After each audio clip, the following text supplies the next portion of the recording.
Mr. Foreign Minister of Pakistan, Belaul Bhutto Zardari, welcome to Al-Arabiyya, sir. Thank you for having me, sir. Thank you.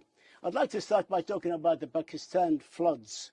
We have all seen the pictures, we have seen the destructions, 1,500 people there lost their life, 33 million displaced by the raging floods starting at the end of August.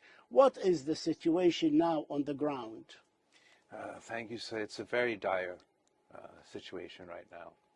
The climate catastrophe that we are facing is truly one of apocalyptic proportions.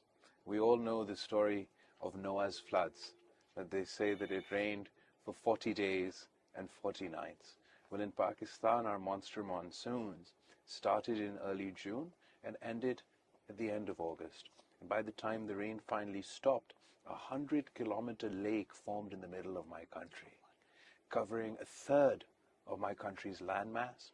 1 in 7 people, 33 million affected, 16 million of which are children, 600,000 pregnant women now waiting to give birth under the open sky.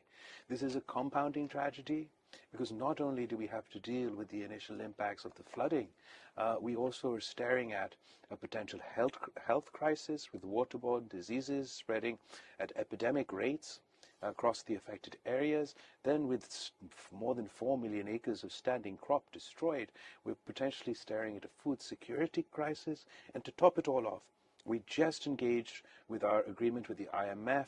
We were receiving our payment, looking forward to some economic breathing space. And obviously, the estimates, the figures that that deal is based on is now also washed away by the floods. So we have a climate catastrophe, a natural disaster, a health emergency, a food insecurity crisis, and potentially extremely difficult economic times to come.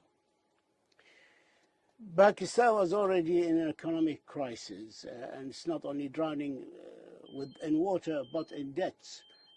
Can you please, what are the plans? Tell us what are the plans for rebuilding and developing? So as the Secretary General of the United Nations said, Pakistan is not only drowning in floodwater, we are also drowning in debt.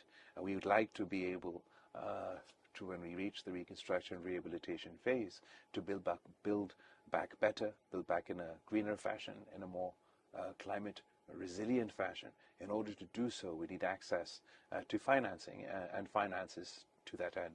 So we're not only dealing with our bilateral partners, but with international organizations, international financial organizations, and engaging with them in a conversation about how going forward we have to not only... Debt forgiveness, for example? So we're not going as far to say that, forgive our debt or something as so extreme as that, but we are speaking about a couple of options. First of all, a moratorium on payments that are due at this very moment.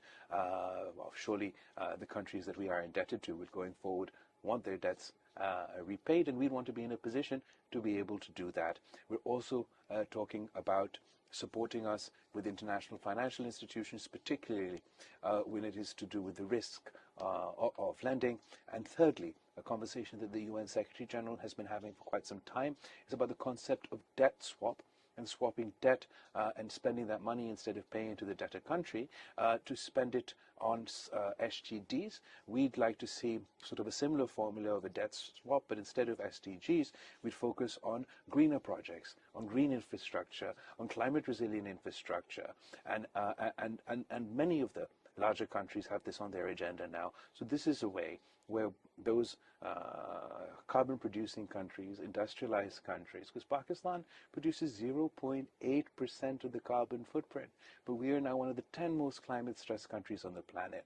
So we'd sort of like to trade our financial debt for larger countries' climate debt, and instead of paying them back the current repayments directly to them, we could spend that same money directly on green infrastructure projects for our reconstruction and rehabilitation.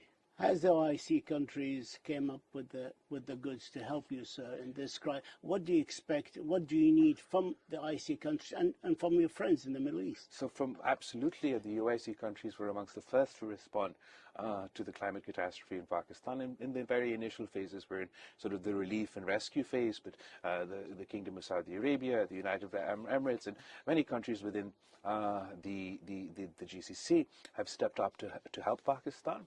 At the moment, we've only launched our flash appeal to do with the immediate needs of rescue and relief. Going forward, when we have conversations about reconstruction and rehabilitation, we have a damage needs assessment completed from the Pakistan, and then we'll re-engage with our partners and work together, because surely this is a crisis of global making, and its solution has to be global. You made it very clear. I have only 2 minutes. You made it very clear concerning your commitment to the rights of the people of the Kashmir and their rights for self-determination. How do you see this going forward? Well, as the chair of the Council of Foreign Ministers of the OIC, we obviously highlighted this topic significantly at our OSCE annual meeting and our Kashmir group meeting on the sidelines. I think what's made the issue particularly difficult is the recent unilateral actions by India on August 2019, where they tried to unilaterally and illegally undermine the disputed status of this region, and then pushing forward with converting the last area of Muslim majority within their region into a minority in their own land. These things are totally unacceptable for us. We like to be in a position to deal with India, to talk with India, to live peacefully with our neighbors, to solve the Kashmir dispute. But it can only do so if India walks back its extremist positions on Kashmir and on Islamophobia. Pakistan Foreign Minister Belaval Bhutto Zerdari, thank you, sir, for this interview. We hope to see you again in the future for longer interviews. Thank you so much. Thank you, sir. Thank you.